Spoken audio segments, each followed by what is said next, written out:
baby.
Welcome to another episode of the Bald Avenger Show. I am Jason Sisneros, also known as the Bald Avenger, the tattooed guru, the purveyor of all things common sense, the king of the Misfit Nation, and a legend, Gary, in my own mind.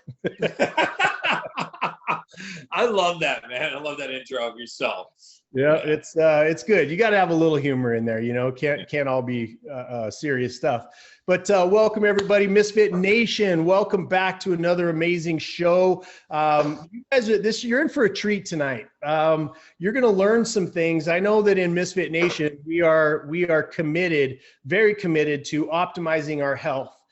Because we know all the great things that we do. Just a little introduction for you, Gary. Misfit Nation is a group of people started to come together around a concept basically called easing suffering, okay? And we've all made mistakes. You know, we've gone through trials and tribulations. Some things happen to us. We happen to other things. And at the end of the day, we basically learned we got to make things right with other people. We've got to forgive ourselves along the way. And then we have to take our trials and tribulations and figure out how we can utilize those in service to the world. You know that my big passion is fighting against child trafficking, also domestic violence, also feeding people through Feed a Billion. And I know you're a huge advocate of easing suffering in a lot of ways, and yours, no question. It's very, very close to home. So you guys, this is Gary Brecka. He's a recent friend of mine that I started working with out of Naples, Florida. He came and met with us and did some blood tests and some DNA and you know, got us going on a regimen. But before we get into talking about that, you're going to hear a lot of brilliance tonight. So very seldom do I say have a notepad and pen ready to listen, and then you're also going to want to replay this. You're going to want to share it like crazy throughout our Misfit Nation family, because you're going to learn some things that you can actually apply to your own pathway for vitality, for energy, for health, for being able to combat anything that may be thrown at you. So why don't you take a few minutes, Gary, and introduce yourself? So yeah, my name is Gary Brecka. I'm a human biologist and biohacker and researcher. I did my undergraduate work in human biology, my postgraduate work in human biology, but for the majority of my adult lifetime, I was a mortality expert for the insurance industry. And so if I got 5 years of medical records on you and 5 years of demographic data, I could tell the insurance company how long you had to live to the month. And it didn't matter if you were 85 and sick or if you were 25 years old and healthy. We built a model to predict death that was based on the absence of optimal health.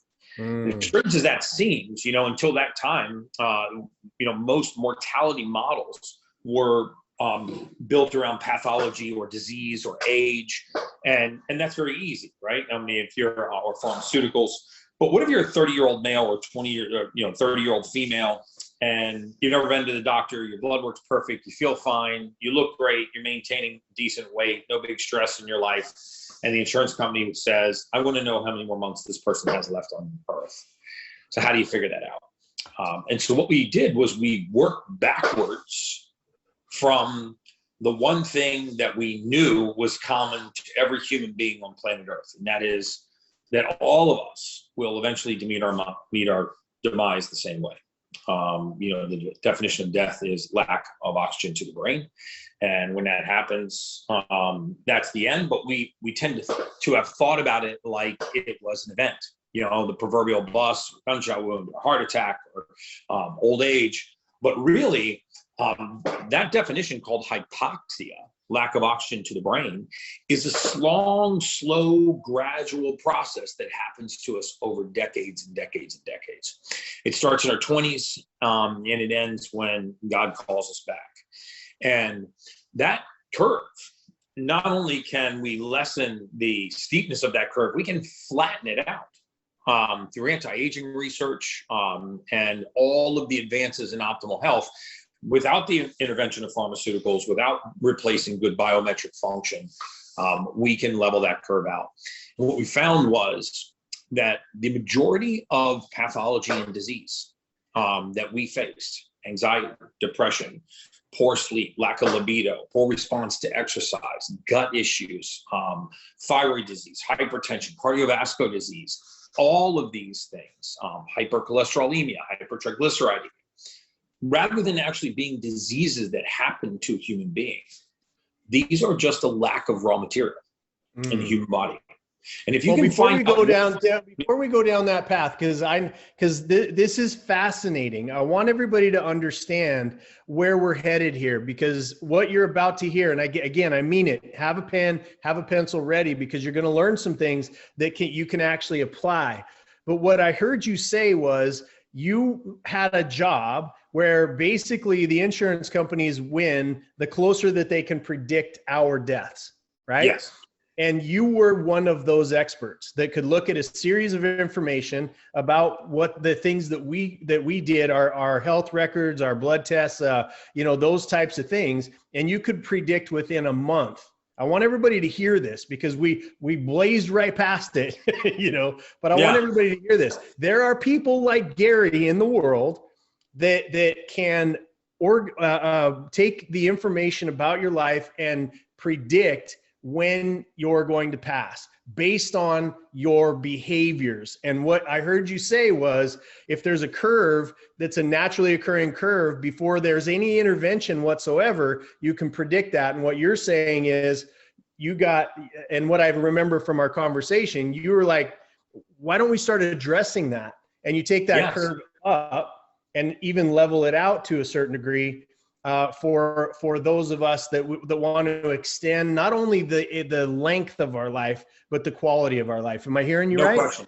Yes, no question. Fantastic. It was a very unfulfilling career because, I wasn't allowed to have any contact with the treating physicians, no contact with the patient, the person that was seeking a life insurance policy or an annuity or reverse mortgage. I just got to take the data and, tell the insurance company how long that person had to live. And over and over and over again, I realized that the thing that was accelerating this person's death, or the complications that were burdening their life, lifetime depression, a lifetime of anxiousness, a lifetime of anxiety that was untriggered by their outside environment, misdiagnosis of deficiency in the human body, the most common one that I saw, vitamin D3, leading to things like symptoms of arthritis without having arthritis. And I just began to increasingly be less capable of separating the spreadsheet of data from the fact that there was a human being on the other side of that information. And I kind of liken that part of my career to sitting behind a thick glass wall and just watching blind people slowly walk into traffic. Wow. Like, you could see the traffic, you could see them walking, and they couldn't hear you. You could bang on the glass. There was nothing you could do. It was like you saw an oncoming car that we couldn't see either, right? It's like, yes. and you can pound on that glass all you want and scream through it, but nobody can hear you. I wanted to pick up the phone and say, ma'am, just take vitamin D3. Stop taking the corticosteroids. Hey, sir, you don't have anemia. You have an MTHFR deficiency. You just need 5-methylfolate. I would go through this process of having all this information and saying, gosh, could just change this person's life, could materially alter the course of their life and improve not only their lifespan, but their health span, if I could just contact them or their physician. Now, understand that even if we saw life-threatening drug interactions, we were not allowed to contact the treating physician or the patient. And, for good reason. They don't want people in the insurance industry like myself that are not licensed to practice medicine, engaging in the practice of medicine. But what I saw over and over and over again was this lack of raw material in the human body, manifesting as disease, being treated as disease, and dramatically accelerating people's death. Wow. And there is scantly a single disease etiological pathway that you could give me that I will not be able to tell you what the root deficit is in the human body that's leading to. So depression. So go through those again. There's depression. It's anxiety. It's these things that we're walking around with. And there was one that you said to me that when you go in to a doctor and they can't figure out what the hell it is. There's idiopathic. Idiopathic, right? Idiopathic is the medical term for unknown origin, or I have no friggin' idea what's going on. So when they go, hey, Jason, you have hypertension. You go, well, my heart sounds are normal, my lung sounds are normal, my EKG is normal, stress EKG is normal, cardiac catheterization is normal, and my dye contrast study is normal. Why do I have hypertension? They go, well, it's idiopathic hypertension. That means we have no idea. And this show is not going to be about me ripping on modern medicine. It's not going to be about me putting down the pharmaceutical companies. Not at all. No conspiracy theory. Right. This is just a wake-up call to humanity to say you have the capacity to take control of your own optimal health course. And it is so much easier than you think. We can take a few of these challenges like depression, since that was the first one you mentioned. We define depression in this country as an inadequate supply of serotonin. Okay. So if you don't have the right supply of serotonin, the raw material, then you are by definition depressed. But we never treat the supply. There are no drugs on the market today to treat the supply of serotonin. In fact, what do we do with people that are depressed? We put them on something called an SSRI, a serotonin reuptake inhibitor. And what does that do? Well, it takes what little serotonin you have and it rations it, right? And so it stops your brain from using serotonin, the happiness hormone, so that you don't use it up too quickly. So that by definition never raises serotonin. So by definition, it never ends depression. And this is why people get on antidepressant medication are on it for 10, 15, 20, 30 years. We have a patient in my office the other day that had been on antidepressants for 16 years. I said, Jess, when did you think it was going to kick in? Right. When did you think this was going to kick in? Right. Yeah. But if we understand that serotonin is made in the human body, it's made in the gut. 90% of the brain neurotransmitter serotonin resides in our gut. And there's a factory in the gut that makes this neurotransmitter. And if that factory is broken, it doesn't create enough supply of serotonin. Well, that factory is governed for by one of the actionable genes in the human body. And we can look at these genes and we can see which ones are broken that supply the raw material to make serotonin. And while we can't fix the gene, we can supplement for its function.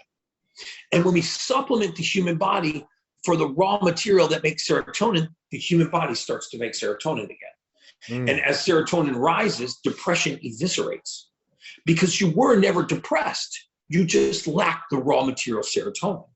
And so my mission in life has been to give back to humanity by teaching people how to find the raw material that's missing in their body that's leading to the pathology and disease that they're experiencing.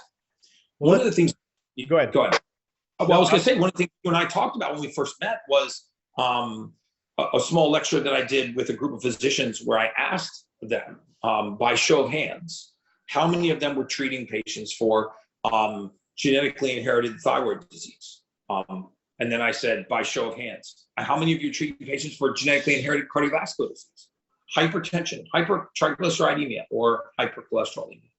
And by the time I'd just gotten through those 5 diseases, every hand in that room was up. And I asked that same group, I said, keep your hand up if you can tell me where the gene SNP is for any of those diseases. Because if it's genetic, it has to be located on the genome.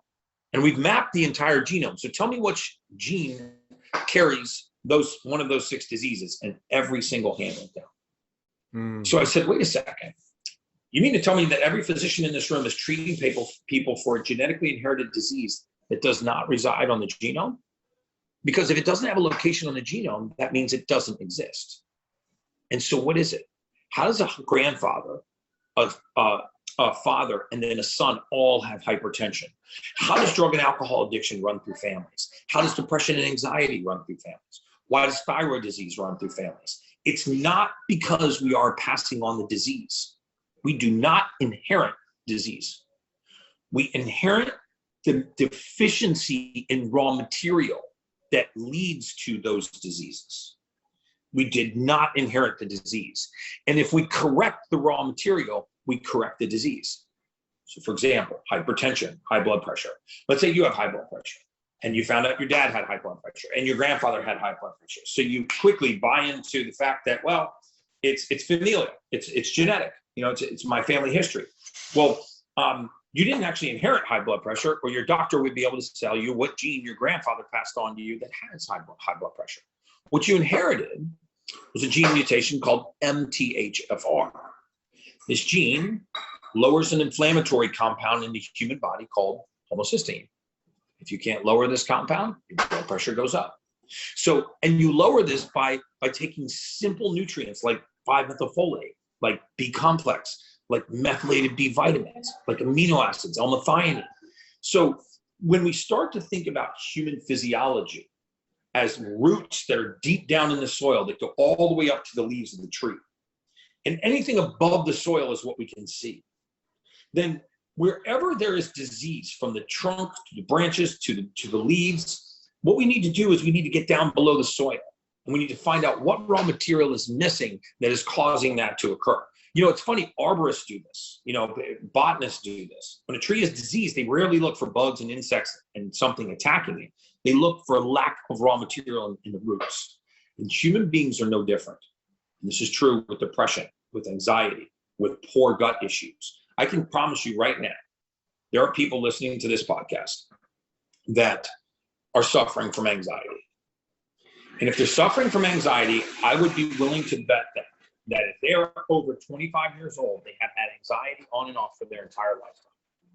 If you've had anxiety on and off for your entire lifetime, that is not coming from a cluster of symptoms. It's not coming from outside your body, right? The second thing that these people are going to find is that they can't point to the specific trigger that causes it. They can wake up in the morning feeling anxious, right? They can go to bed at night having anxiety. They can be driving home from work and have an anxiety attack or be overwhelmed with anxiety. So what is that? That is their physiology, right? That is an inability. That is a gene. There's a gene inside their body that codes for the raw material to lower anxiety. And if that gene is broken, you're anxious, and it leads to anxiety. And that's why your mother had it or your father had it. That's why it runs in your family. There's no gene for the condition of anxiety, but there is a gene for the lack of raw material that leads to it. And so that's my purpose in life, is to really try to simplify this quest for optimal health. So does that go across the board, Gary? Family history of cancer, family history of heart attacks, family history of thyroid problem. Is this what you're saying? Is if we can figure out in us, because we're the only individual that we can influence what you're saying, whether it's depression, yes, through all of these other ailments that we get, we need to get to know what's going on in our roots first. Yes. Okay. So let's So, and it applies across the board with whatever ailment we end up with. It applies across the board. Got it. Okay. Yes. That's helpful to know. Now, so in those roots, you talked about 5 SNPs in human DNA, right? And we've been through this ad nauseum, you and I, on my own DNA SNPs, right?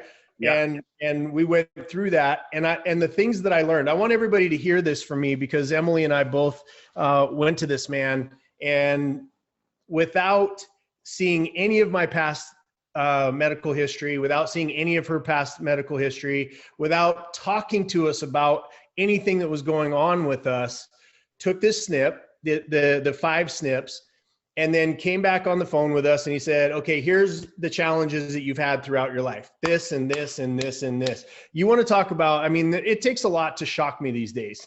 You know, it takes a lot to shock me. I've heard it all. I've heard it all from every single business that wants investment dollars because of their supplement, or, you know, on and on and on and on. You know, you've been in that world for long enough. You understand what I mean.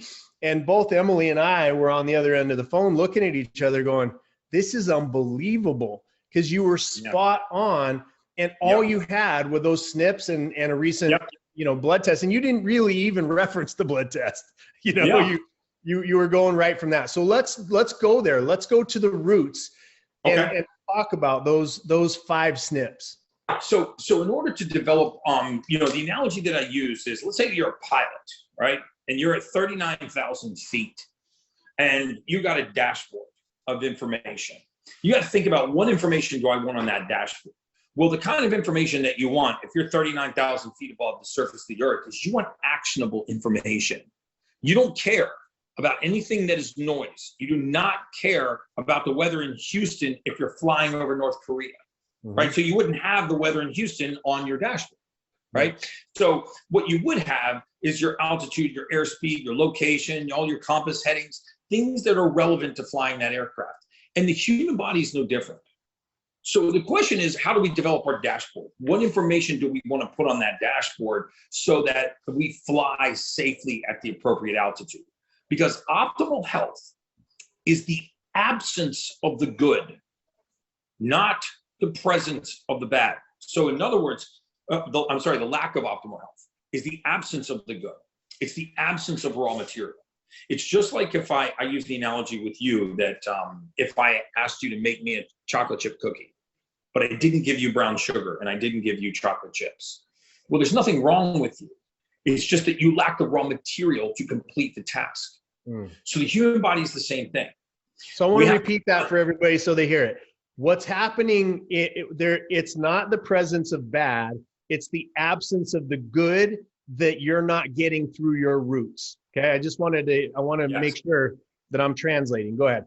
Yes. So how do we find out what raw materials are missing in the body, in the human body? Well, the way that I find them is I look at 68 biomarkers in the blood, and I look at 5 of the actionable genes in the human body. Now, there are millions of genes, or more than over a million gene SNPs.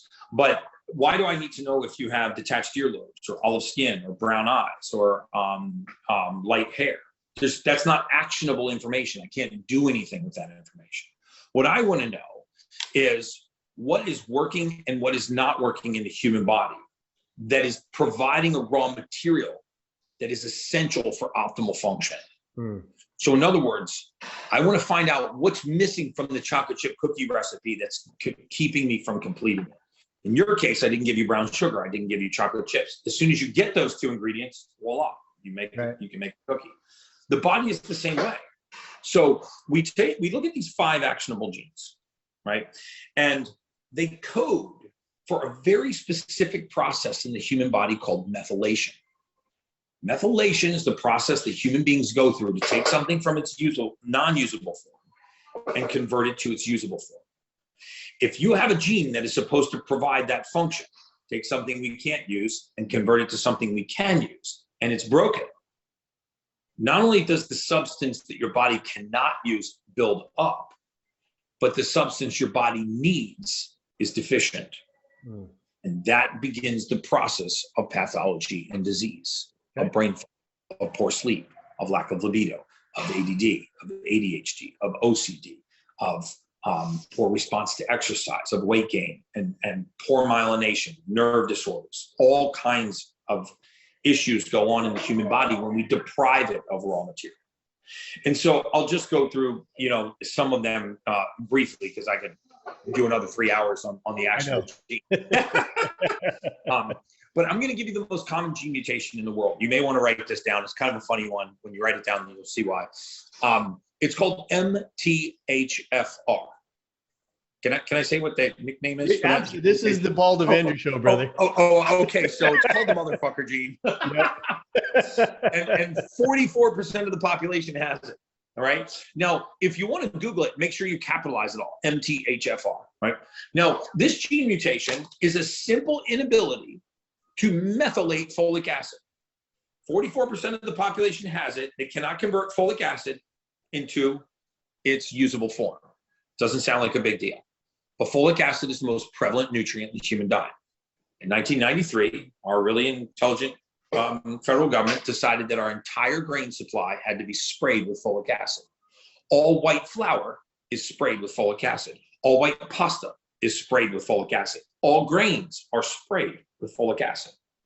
And instead of saying treated with folic acid, they came up with really cool terms like fortified and enriched. So it's fortified whole grains, enriched bleached white flour, right? Enriched whole wheat. Those are some of the most destructive compounds you can put in the human body. There's not a single human being walking the face of the earth that can use folic acid in any biological transaction. Your body has to convert it into the active form. And if you can't, like 44% of the population can't, it leads to anxiety, it leads to depression, it leads to poor gut health. In fact, most people that have had chronic anxiety throughout their lifetime also have chronic gut issues. They think they have an allergy to food, but they have not been able to figure out what food it is because it baffles them. They eat the same thing Monday that they eat on Wednesday, and they don't have a reaction Monday, and they do have a reaction Wednesday. And they go, what the hell? I literally had half the sandwich Monday morning and was fine, and I had the other half Monday night, and I blew up like a tick. That's not an allergy. Allergies are consistent. You're not allergic to milk on Monday, not allergic to it Wednesday afternoon, and then re-allergic to it Saturday morning, right? And allergies are very consistent. So when you have gut issues that are inconsistent, even when your diet is, then that is not related to an allergy. And these poor people chased wheat, then gluten, then dairy, then soy, and then all kind of corn, everything else. They never really seem to be able to get rid of their gut issues. This is why we have catch-all nonsensical disease categories like irritable bowel syndrome. Somebody tell me what that means. Just means diarrhea, constipation, irritability, cramping, gas and bloating in the gut. Okay, that's not a disease. That's a group of symptoms. And that's happening most commonly from the single gene mutation. In fact, it is the leading cause of postpartum depression in pregnant females. Why? Because what are pregnant females told to do as soon as they get pregnant? Take a prenatal. Load up on folic acid. Load up on the folic acid. They say folic acid prevents neural tube defects. That's totally, completely, utterly false. Folic acid doesn't prevent anything. It has to be converted into folate and 5-methylfolate in order to cross the blood-brain barrier and prevent neural tube defects. And so if you can't process it, it's building up while depleting your ability to be able to fight it, is what you're saying. That's exactly it. That's exactly it. So if 44% of the population has this gene mutation, and a percentage of the population is female, and they take a prenatal vitamin, like they're told when they get pregnant, they're guaranteed they're going to get postpartum depression. And then what happens? The pregnancy ends, and they stop taking the prenatal vitamin. So then the symptoms go away. So they blame it on the pregnancy, not on the vitamin.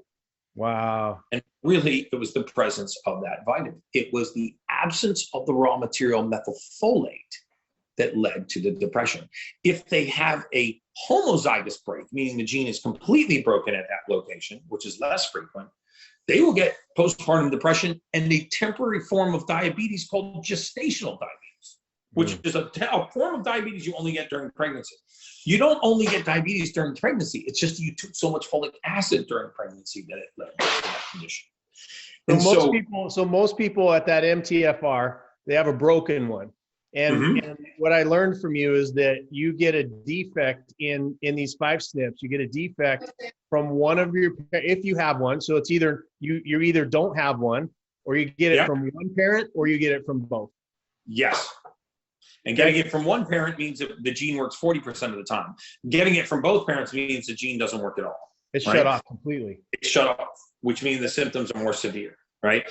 And so as we move up the sequence of gene SNPs, so we talked about MTHFR, as we move to the next sequence of gene SNPs called MTRR, it's not important to understand what those stand for, but these code for things like gut motility, right? The leading cause of gas, bloating, diarrhea, constipation, and cramping. And this is why the people that have these conditions are constantly on this dietary search for what is causing it, and they can't pinpoint it because it's related to the motility of their gut. It is not related to what they're eating. In other words, how fast are things moving through, and how well is it breaking it down to get the vitamins and the things that we need out of the food, right? Yes, no question. Remember, Henry Ford was actually not made famous for the automobile. He was actually famous for developing the assembly line. Yeah. And all the assembly line was a glorified conveyor belt, right? It put parts on a conveyor belt, moved parts down a conveyor belt. About every 10 feet, somebody stood in the same location and did the same thing over and over and over again, okay? So that's how parts move down. Now, what if Henry Ford walked in the factory one day and doubled the speed of the conveyor belt? The entire line would break down. Why? Because I'm now doing the job of the guy to my left, and the guy to my right is now doing my job. So in the gut, it's no different. You see, the human intestinal tract is roughly 30 feet long. As you approximate the stomach, you have very acidic contents. As you approximate the rectum, you have very basic contents. What happens is the gut is divided by pH. It's not people standing along a conveyor belt, like in Henry Ford's factory. It's bacteria standing in a spot based on their pH, their alkalinity or acidity. So as you get closer to the stomach, more acid, closer to the rectum, more basic. What happens if I double the speed of the gut? I push all that acidic contents into a basic media. The basic bacteria cannot handle it, so their function perverts. Gas, bloating, diarrhea, constipation, irritability, cramping. Sometimes it's timed with the time of the month for women, and sometimes it's timed just not even with what they eat. It's intermittent. And it's because this gene that codes for the raw material to move contents down the gut is deficient and needs to be supplemented. Usually we supplement it with B vitamins, basic B vitamins, and methylated cobalamin, a form of B12 that's called methylcobalamin. And once we give the body this raw material, voila, the gut symptoms eviscerate because they never had an allergy. The body just lacked raw material. And you can keep working your way up. You know, when we get to the brain, the majority of people, if you ask just about anyone that has poor sleep, why they can't sleep, they're going to say one of two things. I lay down tired and I have a hard time falling asleep because my mind keeps me awake. Or I fall asleep and then I wake up throughout the night because my mind wakes me up.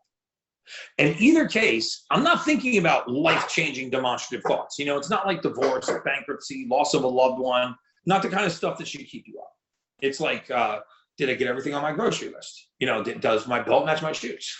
Well, you know, Emily was doing that. I mean, that was one of the things that was happening to her. She just posted in here and said, yeah, since starting your program, I'm not waking up at 2 a.m. with crazy thoughts anymore, you know? Amen. Which means that I'm not having to wake up and talk her off of ledges anymore. Hey,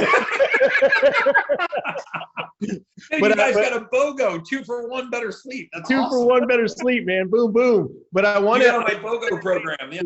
Because now they're all, you know, they're all going, oh my God, I have broken genes on top of everything else. I want to let you know that we're on a journey here, that you can do something about this. This is why we're having the show. Yeah. We're not here to scare the shit out of you and then just say, good luck with your broken genes, bastard.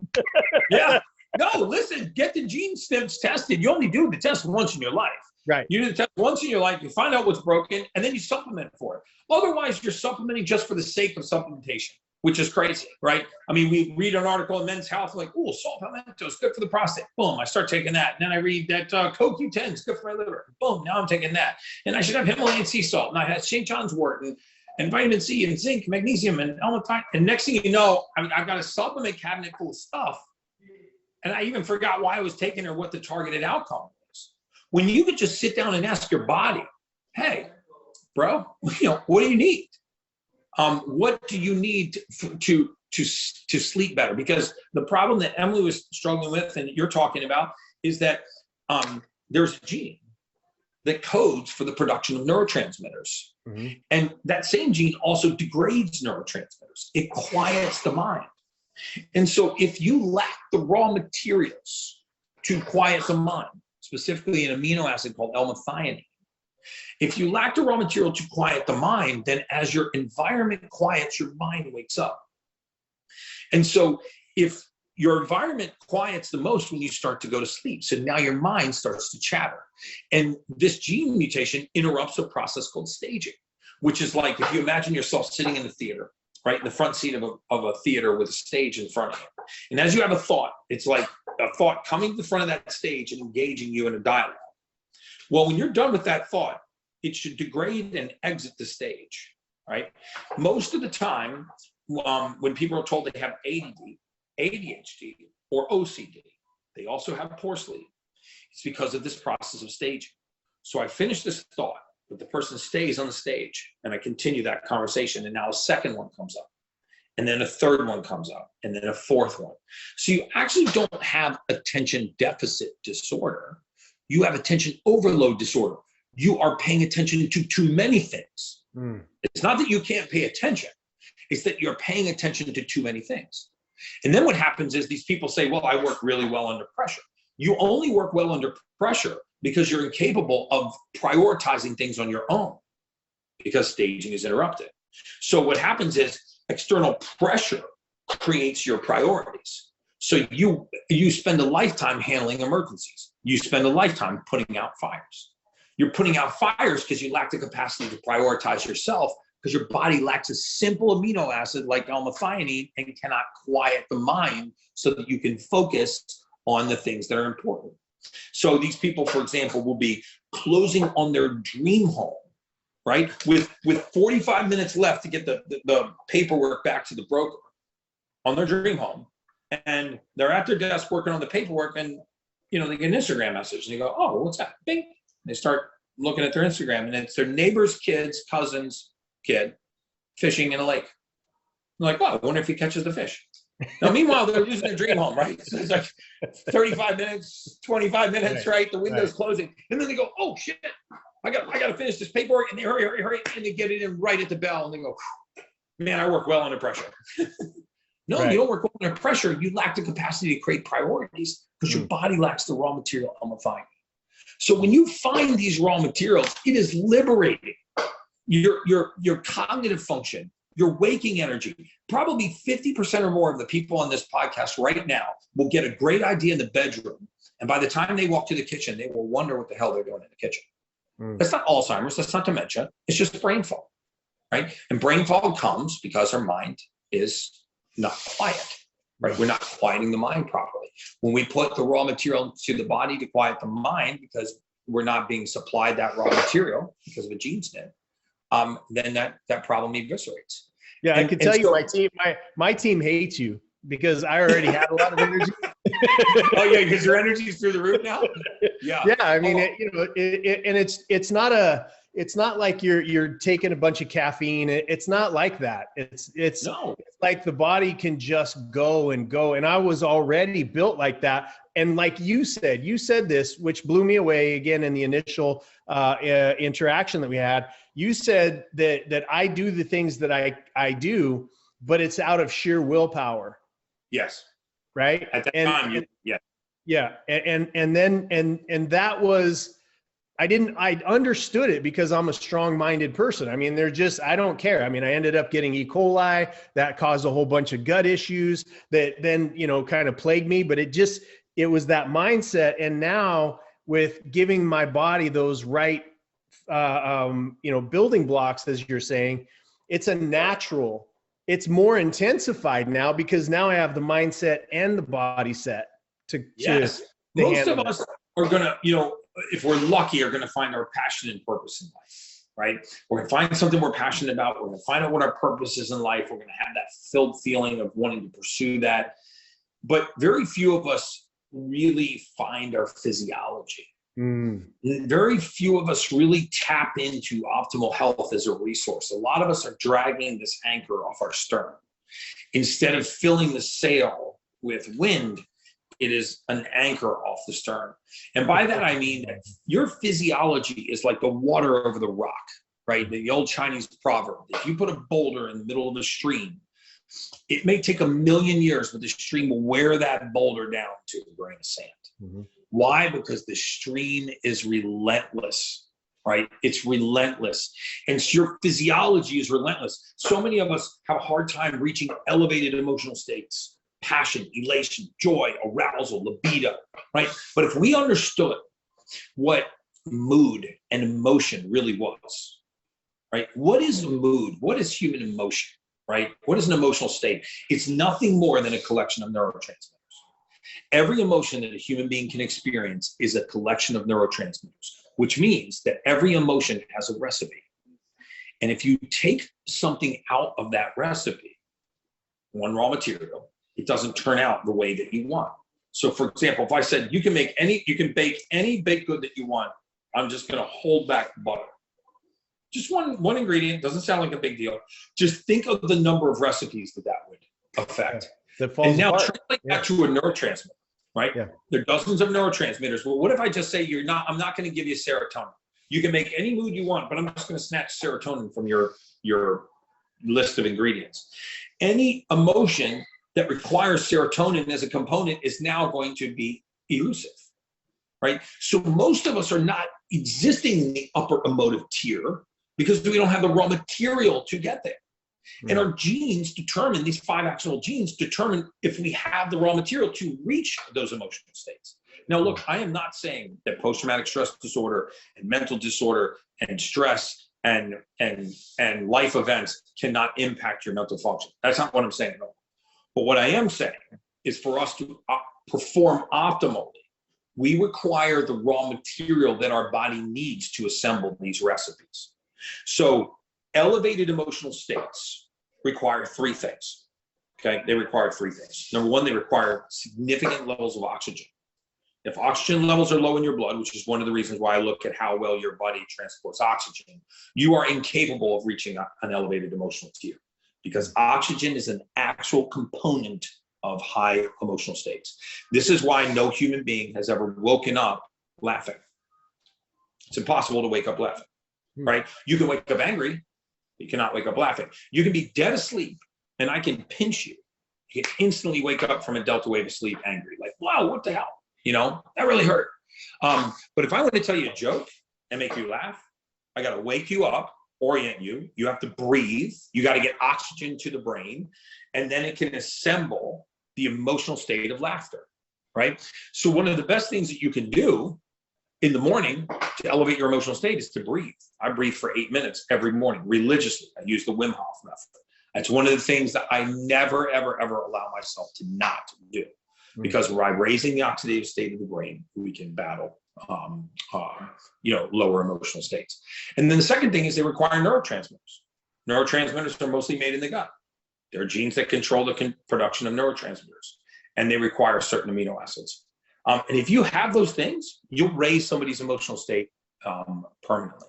And remember, as we talked about, the brain has ways that we access information, right? We have an emotional center in the brain called the amygdala, and we have a memory center of the brain called the hippocampus. So all of our memories are in this funny little area of the brain called the hippocampus. All of our emotions are in a funny little part called the amygdala. Well, the only way to get to memory is to go through the amygdala, meaning that the only way to access our memory is through our current emotional state. Wow. The emotional state that you are in right now determines what memories you can access. If you're in a really, really good mood, you are not capable of accessing negative memories at that moment. If you're in a negative emotional state, you are only capable of accessing negative emotions. The reason why you argue with your spouse, that you can recall every other time you've argued with your spouse about that topic with incredible detail, right? Well, Say, hey, women specifically have that skill set. Yes, I think they have an extra gene I don't know about yet. Is that scientifically proven, sir? Supernatural asshole recall gene, I think they call that one. Like, every time you're an asshole, I can recall it with extraordinary detail, you know? Yes. But you'll say, you know what, you did this in September when we were on vacation, you did this when we went to Hawaii, you did this at your mother-in-law's house, or our mother-in-law's house on September 7th. You can just instantly recall all of those negative emotional states. And remember that our current emotional state is the only doorway to memory. So when we're retrieving memories, it's based on our current emotional state. Memory drives the conscious. It feeds our conscious. And it drives our behavior. Is our pathway forward and drives our behavior. So your emotional state drives the memories you access, which feeds your behavior and drives your future. So the state that you are in right now determines the pathway forward for the rest of your life. And so two things I'm hearing, because I want everybody to get this. So because this is crucial. Your emotional state can be enhanced and fed the raw materials, proper raw materials, to be driving serotonin and supporting that. And then there's also a choice, right? A choice that we have to make to be in that positive. I understand which one drives the other, because again, from my mindset prior to knowing you, I was by choice. I chose to be in an elevated emotional state, whatever it took me, breathing, meditation, mantras, reading, smiling. I mean, it was, for me, sometimes to shift from one emotion to another was just like, I'm going to smile. Even if I don't feel like smiling, I'm going to smile, because it changes everything. Yeah. I mean, I was on a podcast the other day with Rock, and he was like, man, I try to laugh for 60 seconds 3 times a day. And he goes, just try laughing 60 seconds 3 times a day. If you're in a room of other people, they'll start laughing. You won't be able to stop laughing. Right. And when you're done, you feel amazing. You feel like you spent a half hour at the spa, Right. And emotional states feel good. So what I'm saying is the amygdala, the emotional state of the brain, is fed raw material, neurotransmitters. Got it. Yep. Raw materials come from our genes. So the genes, these 5 genes, will help determine if the amygdala has the raw material to be in an elevated state. Got it. If that emotional center of the brain has the raw material, it will reside in an elevated state. If it doesn't, you will constantly have to push it there, and it will fall. You will push it there, and it will fall. And you will breathe, and you will practice humility and gratitude. You'll meditate, you'll be thankful, and you'll be prayerful. And you'll have all these sayings in your office, and you'll speak the vernacular because you've read about neuro-linguistic programming, and you'll try to orient yourself in a positive mood. You'll pause before you react to things. But that's a struggle. Yep. The reason why you're having to think so much is because you are dragging the anchor. If you want to pull it up and put it in the boat so it's no longer dragging behind you, you find the raw material that's missing. You find the gene snip that's broken, you supplement with the raw material, the methylated vitamins, the amino acids, the 5 methylfolates, so that now you have the raw material feeding the emotional state of the brain. So now it's easy to exist in an elevated emotional state. You pretty much stay there. That's how it feels. I mean, that's how it feels for me. It just feels like a big anchor, has been pulled up, and I'm moving at an accelerated rate. It was like, it not only, but feel like an anchor, but it felt like a rubber band, right? Yeah. And then it's released, and all of a sudden everything's moving forward. I'm driving everybody nuts around me right now. Same here, man. I mean, I'm out of my mind most days. Yeah. I mean, I know your people around you too. Yeah. Think about this, dude. Then you're in an elevated emotional state. You're passionate, you're elated, you're joyful, you're aroused. And that's pulling passionately elated, joyful, aroused emotions, which are projecting a passionate future. Yep. Which are projecting a passionate conscience, right? Which is our behavior and our pathway forward. And so what I'm saying is, if we trace these emotions to the tip of the root, We start with the raw material to make emotions. And then we have elevated emotions. Elevated emotions lead to elevated emotional recall from our memory, and positive emotional states in our memory project positive ways forward. By the way, this is science. If you want, I will send you the link to the MIT research team that proved this. This is MIT grade research. This is not conjecture, voodoo science or witchcraft. This is very significant, placebo-controlled, published research that has verified. Yeah, if you send me the link, I'll make sure that we get it out to Nation. Yeah, for those, I mean, there's always geeks in every audience like me that are like, hey, I want to see the data. And so I love, those are my people, by the way. So I love to show the data. Okay. So this is oxygen, and then you said neurotransmitters. What was the third one? Raw material. So materials. Got it. Depending on the gene SNP, it's either amino acids like L-methionine, B vitamins like methylcobalamin, the suite of B vitamins, the non-B12 vitamins, pyridoxine, riboflavin, thiamine, niacin, or light metals, zinc. So you said B, vitamin Bs, right? Now there's you shocked me with another thing that you said about cyanocarbon. Yep, cyanocarbon. This is mind-numbing. I mean, I even when I talk about it on shows like this, I usually, I'm going to talk about it, but I usually don't like to do it without being able to show them, take them to the actual reference, because when I say it, people are like, there's absolutely no way that can be true, but it's absolutely true. And so I give them the area on the government website where they can actually go and see companies that are registered to make this, this B vitamin. But there are 4 B vitamins, in the world.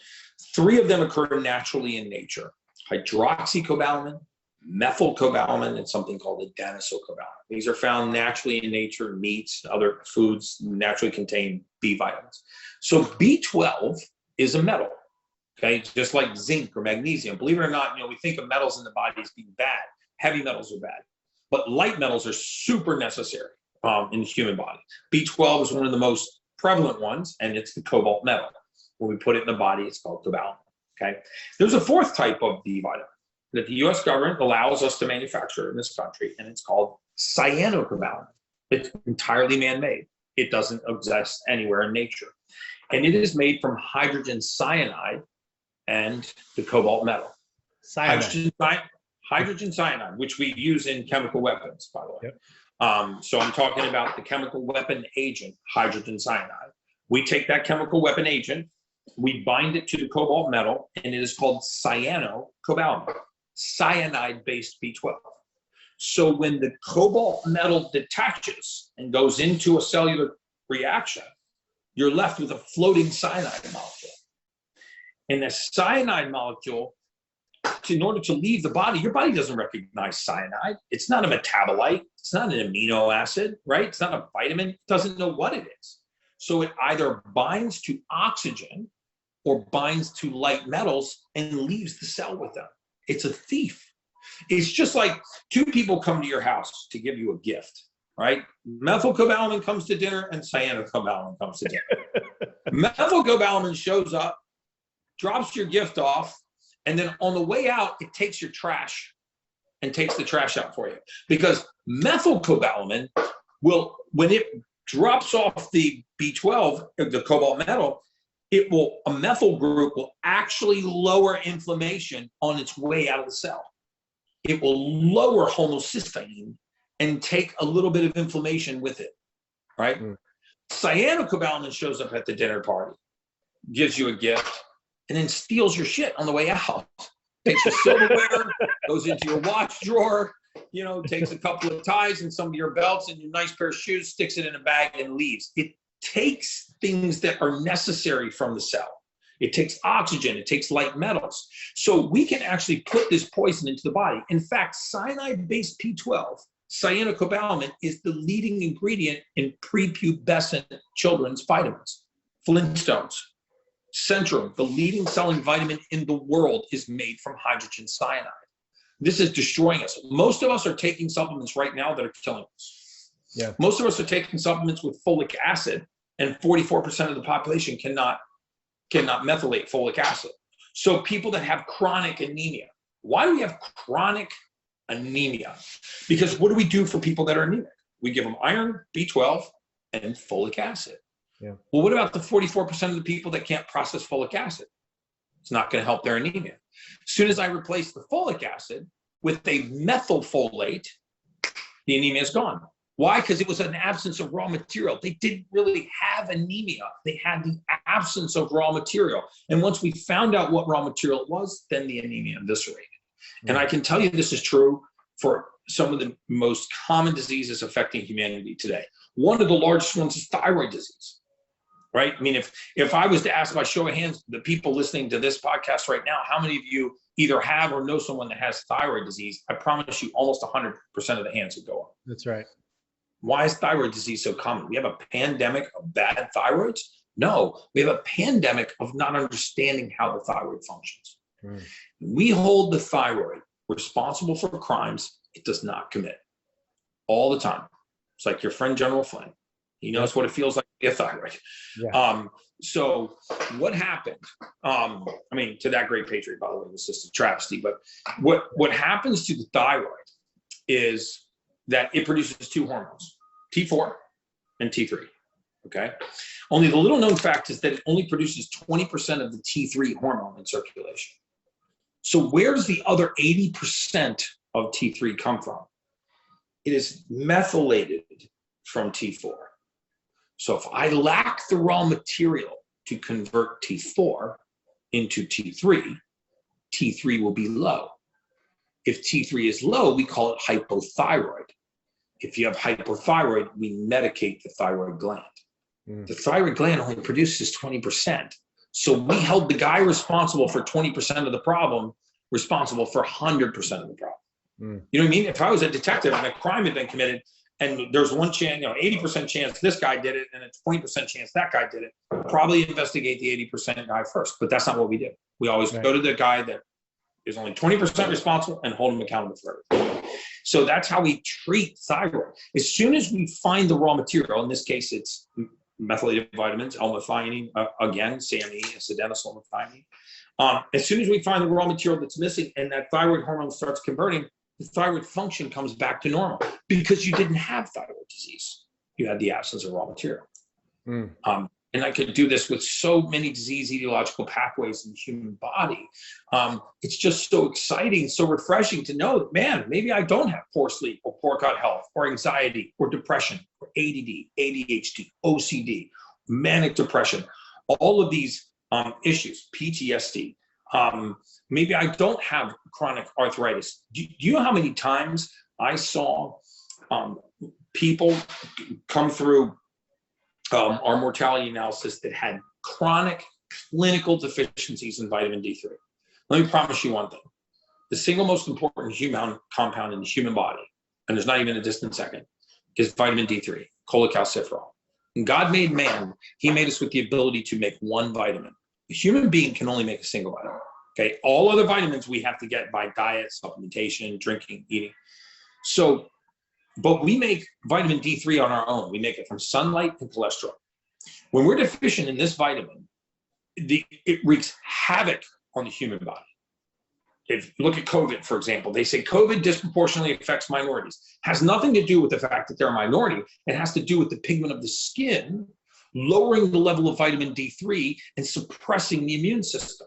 Wow. Because minority populations have chronic deficiencies in D3, because the darker the pigment of your skin, the less vitamin D3, the more susceptible you are to all forms of disease and pathology. Wow, that is amazing. That is one of the raw materials in the human body I replace first. I can't even tell you how many times I saw males or females with clinical deficiency in vitamin D3 get diagnosed with rheumatoid arthritis. They went in to see a primary care physician. They started talking about their symptoms. The symptoms so parallel rheumatoid arthritis that the doctor, without even pulling blood or checking a rheumatoid factor, said, you know what? You got rheumatoid arthritis. I'm going to put you on corticosteroids, and you're going to be fine. It was a clinical deficiency in vitamin D3 treated as a disease. Now, someone who only was deficient in a vitamin is now on a steroid. So we knew in the mortality space that if you started corticosteroids, you had 6 years and 1 day until you were getting a joint replacement. And so I would artificially advance your age 6 years and 1 day, and I would schedule the joint replacement for you. And I would actually schedule the dual knee or hip knee replacement. And then I would start to reduce what's called your ambulatory profile.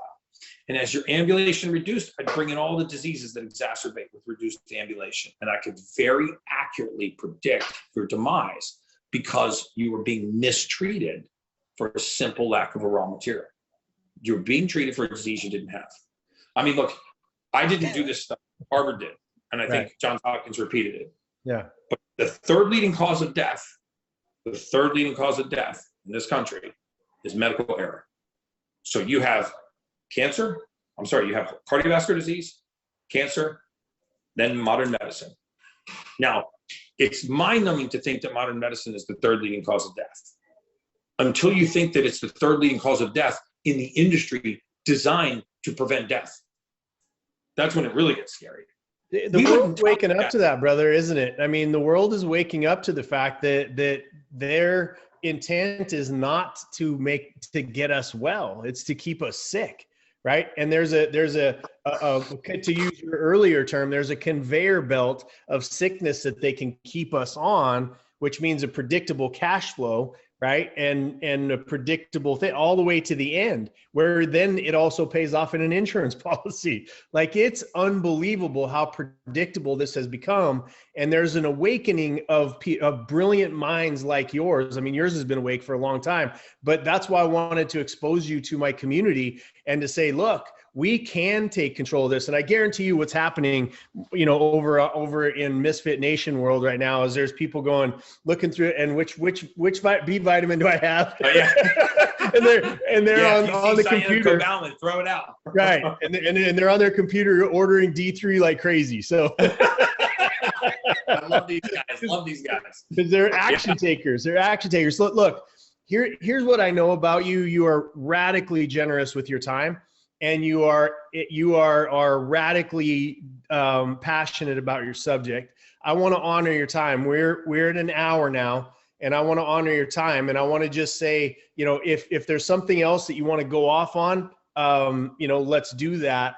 Or we can shift into now, because everybody's like, okay, what the hell do I do? Right? Yeah. So it's up to you. We can go into what they can do, and or you've got something else you need to drop on our plate that we need to think about. I mean, it's not anything necessarily I want to drop on their plate. I mean, we can go into what to do, but I just want to be the voice of reason and the message of hope to say, listen, there's a very good chance that if you're listening to this, you have forgotten what it feels like to feel normal, right? The majority of my clients will say something like, "Oh my God, Gary, I feel so amazing."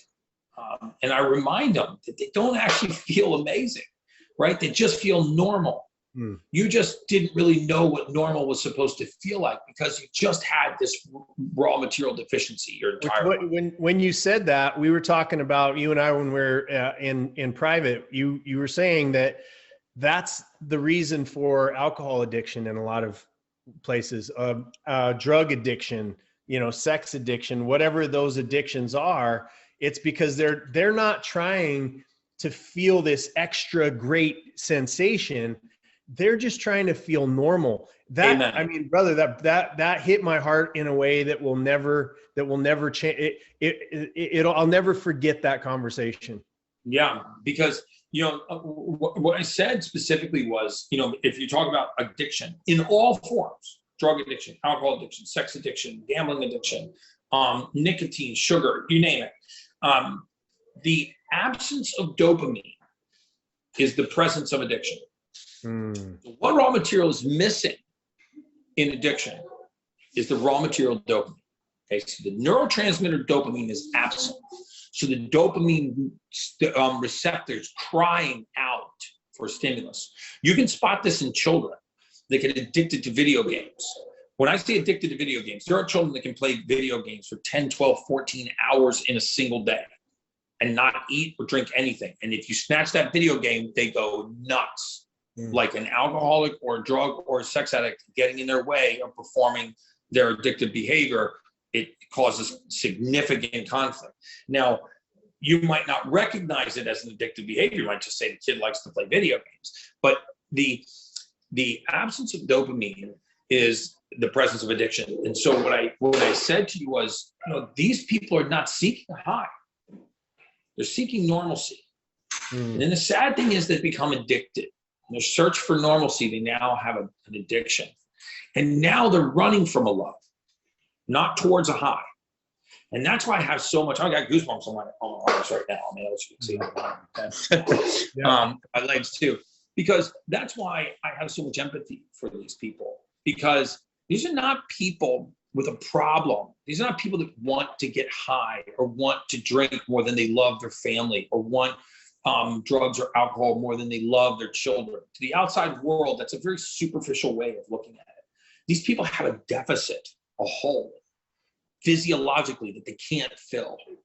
And they're constantly trying to fill it just to feel normal. And then that drug or that alcohol or that behavior or that consequence fills it temporarily. But the consequence is addiction. Now they're no longer in control. And so one of the things that we do with addicts is we fix the dopamine deficit so that they don't transfer the addiction, which you find happens quite a bit. In fact, you told me that in your environment, some of these beautiful souls that you save end up going back into this same, perverse environment. And it's hard to wrap your mind around because you say, how could you ever go back? That's the Stockholm syndrome, binding with a captor. And the reason is that deficit hasn't been fulfilled. And this is why alcoholics become drug addicts become sex addicts become workaholics become workout addicts. You might exchange an addiction for a healthier addiction, but you never really get rid of it until you try to access the raw material. So how do you, so just before we shift into what do people do and how can we find out what raw materials and what I mean by we is each and every listener that's listening here. What are your best advice for the dopamine issue? What's your best advice for that dopamine issue? So for the dopamine issue, I really encourage people to get that genetic test. It's a quick cheek swab. It's a $599 test to do it once in your lifetime. It tells you exactly what genes are broken and which genes are working. They're your genes, so you never have to repeat that test. Once you have that piece of valuable information, you can now supplement specifically for that deficit. Got it. The dopamine receptor is usually deficient because you lack S-adenosylmethionine, SAMe, something called lithium orate, L-methionine, magnesium, zinc. Those are usually the big ones. But you can see when you look at the deficit in those, that genetic deficit, you can see how much to supplement that person with. So that, now look, I'm not saying that every addict in the world just needs vitamins and you be cautious. And remember, I'm not licensed to practice medicine. What I am telling you is you can cause no harm by putting the raw materials into the body to have the body perform optimally. You might even have side effects like improved sleep, better cognitive function, increased waking energy, better libido, stronger response to exercise, and mildly affect the addiction. But the outcomes are all positive by giving the body the raw material it needs to perform.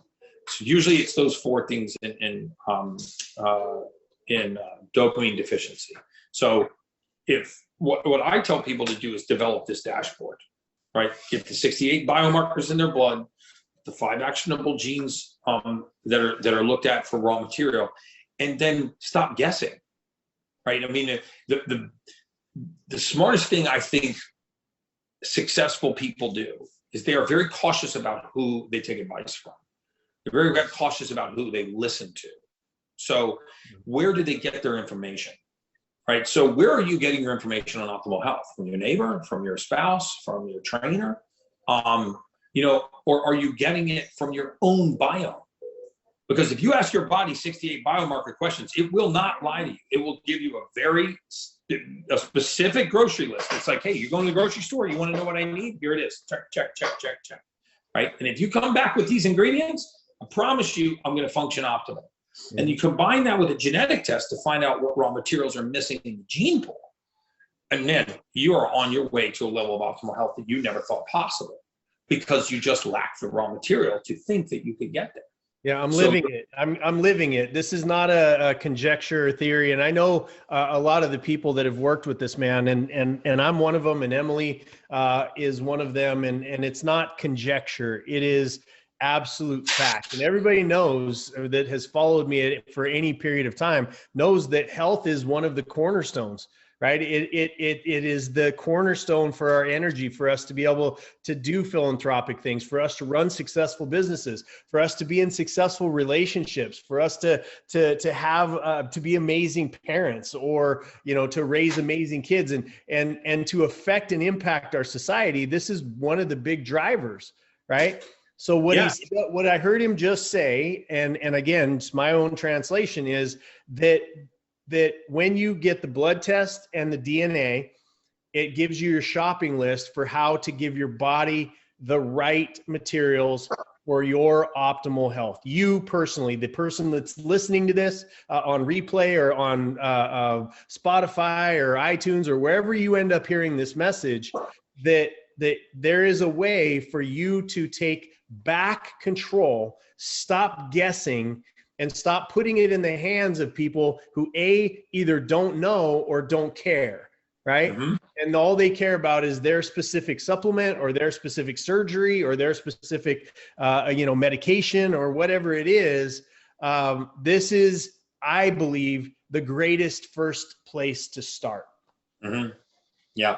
Even for your kids, leading cause of ADD, ADHD, and behavioral disorders in young children is that gene mutation. Because if you give a child with the MTHFR gene mutation 2 bowls of breakfast cereal and a glass of orange juice before he leaves the house in the morning, or God forbid, a couple of Flintstone vitamins, and I used to pop those things like Tic Tacs. Right. The little dinosaurs had to line them up. We've had those same comments over here. They're like, I love those things. I know, dude. I used to I would take the Lucky Charms. My mom wouldn't let me, I would line up the marshmallows on the table. I'd smash the cereal so I could eat the marshmallows. So I'm not faulting you, parents, but if you give a child like that, fortified, enriched, folic acid laden cereal, a couple Flintstone vitamins, and a glass of orange juice, I promise you it will be a full contact sport to get that child to school. And by the time they're there, their mind is ricocheting off the walls. So the teacher calls and says, hey, Johnny, he can't pay attention. He's disruptive. He's fidgety. He doesn't complete tasks. He doesn't follow direction. Like, oh, we better bring in the Ritalin. And start to change the neuroplasticity of his brain so he conforms. When really this poor kid is just buzzing on folic acid. Folic acid is like cocaine for 6-year-olds, right? It just makes their mind ricochet. And so it's not a behavioral disorder. It's an inability to process certain nutrients and a deficit in other raw materials. A poor child's mind lacks folate. And so it's not operating properly. You pull the folic acid out of the diet, you put the raw material into the body, and boom, you watch their ADD, ADHD go to 0. It's amazing. It's fantastic. So where do we send people so that they can get these 2 tests done, get some sort of feedback from you and your organization? You can follow me on Instagram at Gary Brecka, GaryBrecka. I constantly monitor my Instagram, or you can go to my website, which is streamlinemedicalgroup.com, streamlinemedicalgroup.com. Either way, you can get in touch with my clinical team, myself. I have an amazing staff, nurse practitioners, nurses, physicians, OBGYNs, neurosurgeons, that all are on our clinical team, that all practice wellness the way that I'm describing right here.